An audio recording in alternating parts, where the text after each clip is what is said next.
Hello. I've dragged myself out because I had a bad night's sleep last night. I was going to go somewhere else. I had a big plan, massive adventure. You would love it.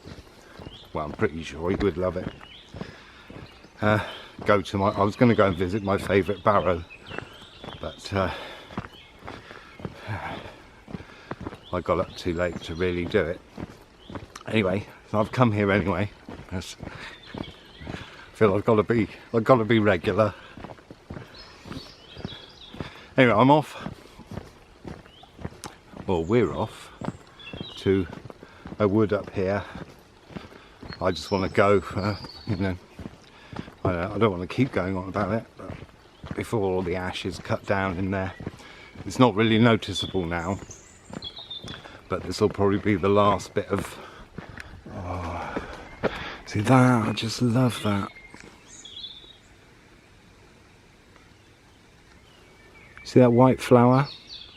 That's sweet woodruff with the bluebells amongst this hazel coppice.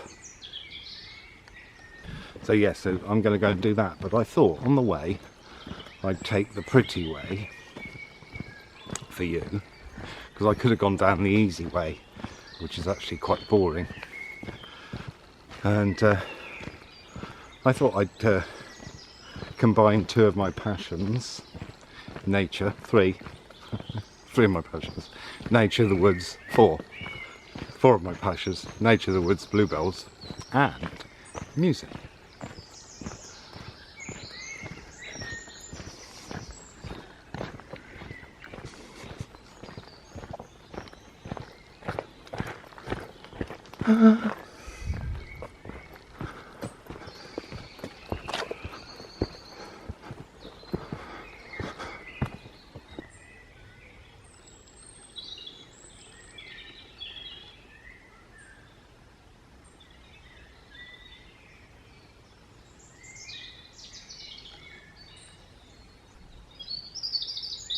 There's yellow archangel there amongst the unfurling ferns and the dog's mercury. That yellow plant, a member of the nettle family.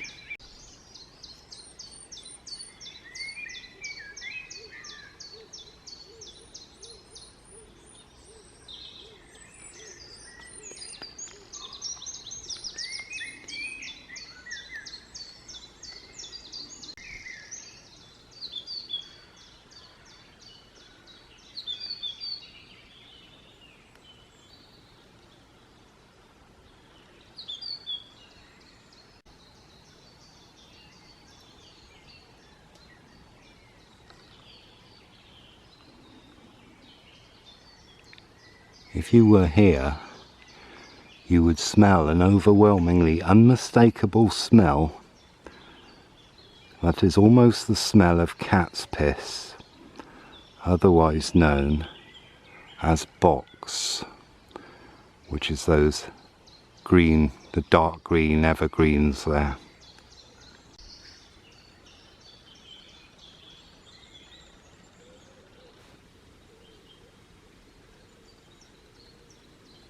It makes a lovely cathedral. Older grown box really forms amazing spaces.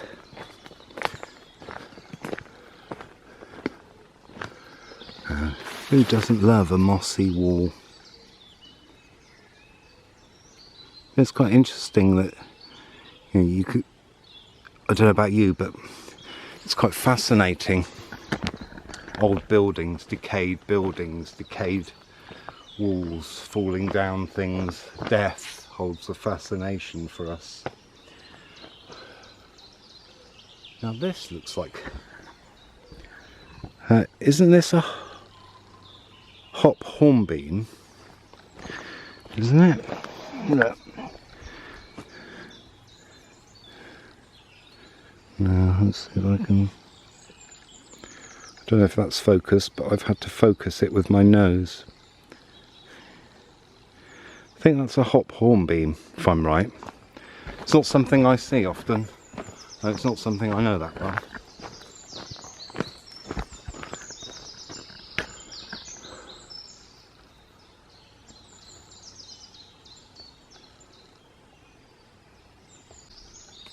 Look at all the cowslips there. Notice they're only on one side of that hill. See all the white spots? White? See all the yellow spots?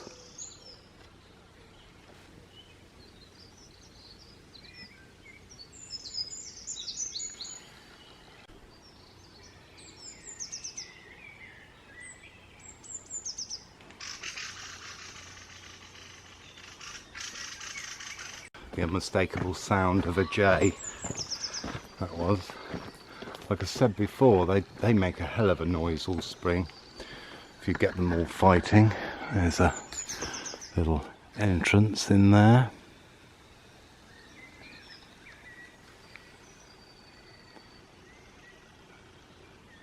And that lovely bit of blue by the side.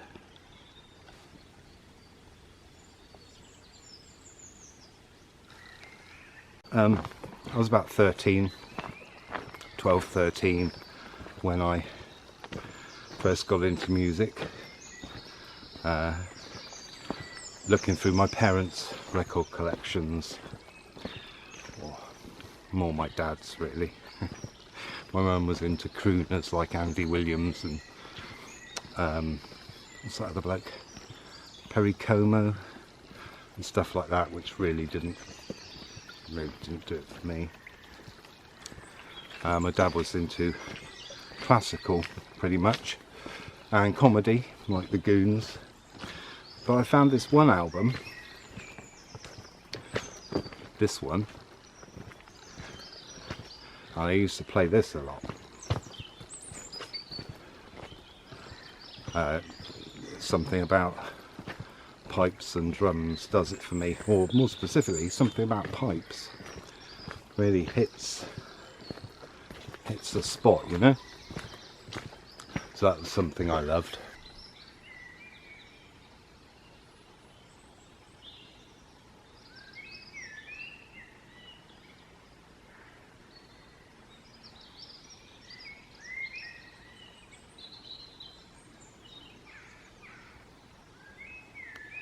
They actually got to #1 with a single, believe it or not, only in Britain.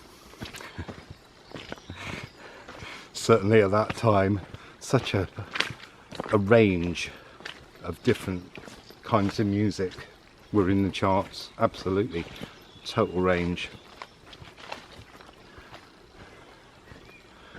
So yeah, I used to play that a lot. I don't know if it, seeing as it was my father's, it obviously didn't annoy him.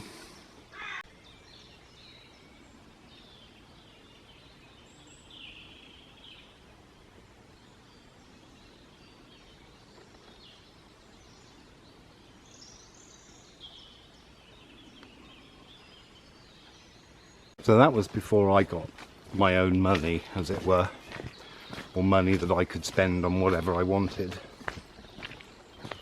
But that got me into music. My father was really quite into classical music. Beethoven was his favourite, by far. He'd often play it loud. So no wonder I play music, you know. Not excessively loud, just loud. It's the only way to listen to it. My mother was a singer and dancer. And then me and my friend Gary, we both went out and bought our first album together. He bought the Wombles Greatest Hits. Remember what a womble you are. And I still sing that to this day. It goes through my head. But also when I was 9, and I think people of a certain age, certainly in the UK, I don't know about America or any other places, but I taught myself to play guitar on my father's guitar, little floating bridge. Acoustic, steel string, and I taught myself to play in a day. So Yeah, big thanks to Bert Whedon there. Like I said, if you're of a certain age, you'll know who Bert Whedon Play in a Day is. Bert Whedon's Play in a Day Book 1, I think, is behind a lot of bands and musicians of Britain. So, but I bought, and because I was interested in guitar, all my family, my uncles and that, and people that you'd sort of would meet, my parents knew, whatever, said, oh, you want to listen to the Shadows? So I bought myself 20 Golden Greats, this one.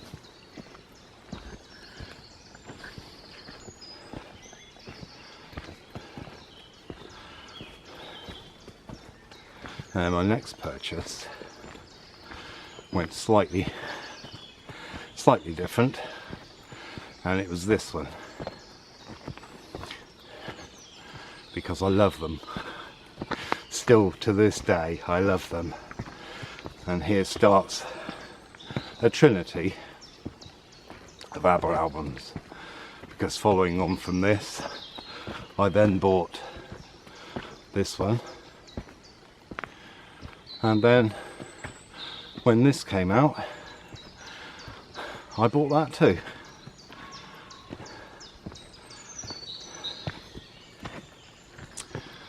And then everything changed.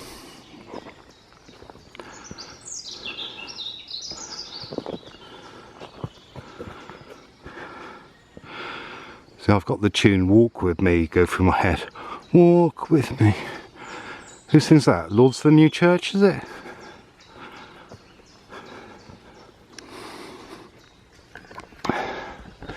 Anyway, things changed very soon, and again my friend Gary skived school, and bought a couple of rock albums, heavy rock, and changed my life. That's another video. But so my next purchase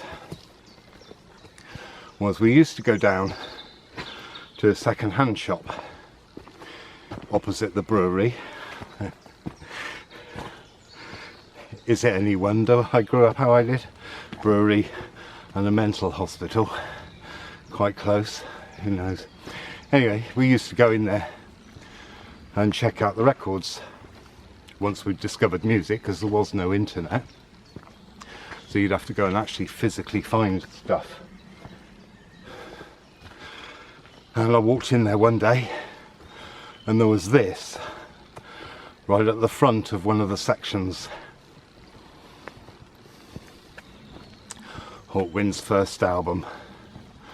Loved the cover immediately, and really quite an odd record for a young teenager to be buying and enjoying. But anyway, they became one of my favourite bands, and funnily enough, it wasn't until a few years ago, because I had to sell my record collection, or most of it. Wow.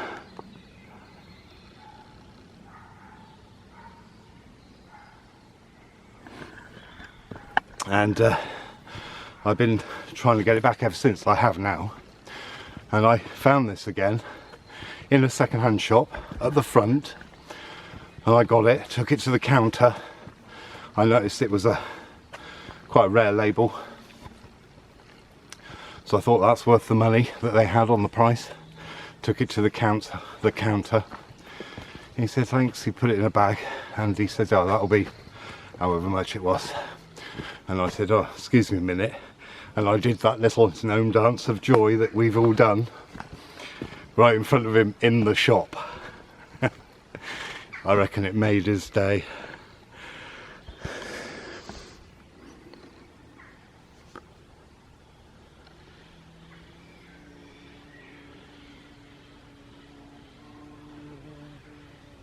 So my next purchase, and strangely enough, was this one, and strangely enough, just over there. It's where one of the members lives. I mean, literally just over there. It would take me, what, 10 minutes to walk to his house. And this is just great. I'm not a big fan of later Pink Floyd. Pretty much most things after Sid left I don't really like, except Animals I do like, but the rest of it not that fussed anymore. I was at the time when I was younger, but you know when your favourite bands release albums and they get progressively less and less like the thing you liked about them, until one day it's just not even the type of music you listen to anymore. So my next purchase was this one. I don't have to tell anybody what this is or why I bought this, but if you don't know what it is, it's a classic. It's a real classic. That's how it starts. It started with a cough.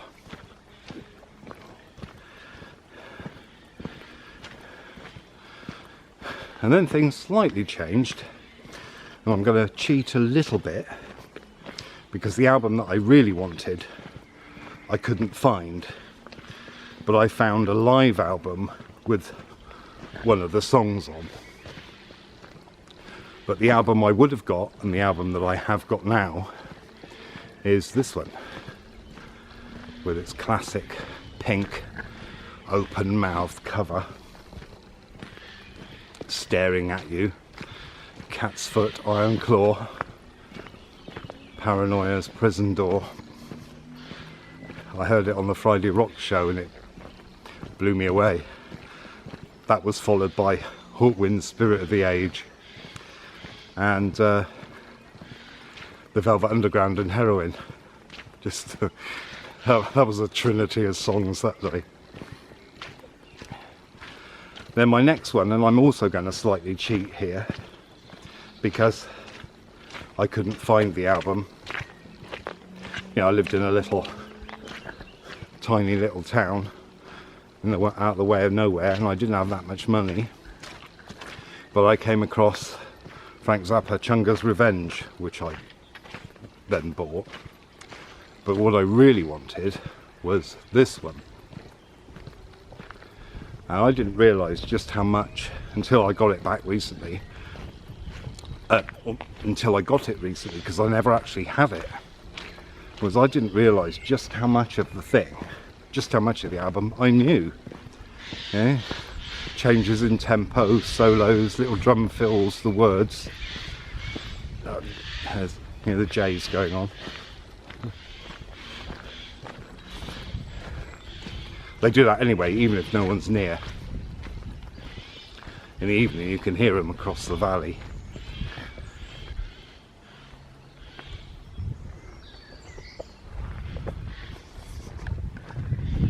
But yeah, I'm not actually a huge Frank Zappa fan, musically. Although I'm quite impressed with the things that he says, and I agree with a lot of stuff that he says. He's great.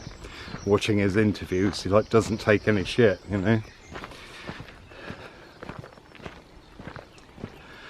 And then my final one of this selection of the first 10, I think it's first 10, might be 11, was this one, which I heard the same day as the one that changed my life, which will be in another video coming. I know it's the greatest hits, but I was young, and in fact this has got them all on, whereas with the albums I'm not that keen on some of the songs on all of the albums, but these are some classics. Stealing, a particular favourite, and Easy Living. So yeah, and then coming after that, and I can't remember the order, which is why I'm stopping here. There was Jethro Tull, Aqualung happened, but I think I would have bought Led Zeppelin Songs Remain the Same before that came in my collection. So there it becomes all hazy, and I think probably listening to too much Hawkwind was the cause of that. An interesting thing is that my brother and I, we used to play Subbuteo matches. If you don't know what that is, it's like a table football game with like a replica pitch where you flick the players. We used to put on one side of an album for one half and then one side of an album for the other half and play. So playing Subbuteo to Hawkwind, which happened quite regularly. The first Hawkwind album was never out of our remit, as it were. Anyway, I hope that interests you, and you know, and brings back memories for you about your first albums or first singles, and because they change your life, don't they? You hear a bit of music and you go, oh wow. But one thing I do want to say is the first piece of music, or the first song that I ever heard, that I ever thought, ooh, I like that, was, I don't know what age I was, but it was called Concrete and Clay, or Concrete and Clay, by Unit 4+2 from the 60s. Still love it today, but that's the first piece of music that pricked my ears up, and I went, ooh, well, what is this music thing? So thanks for watching, and see you next time. Ta-da.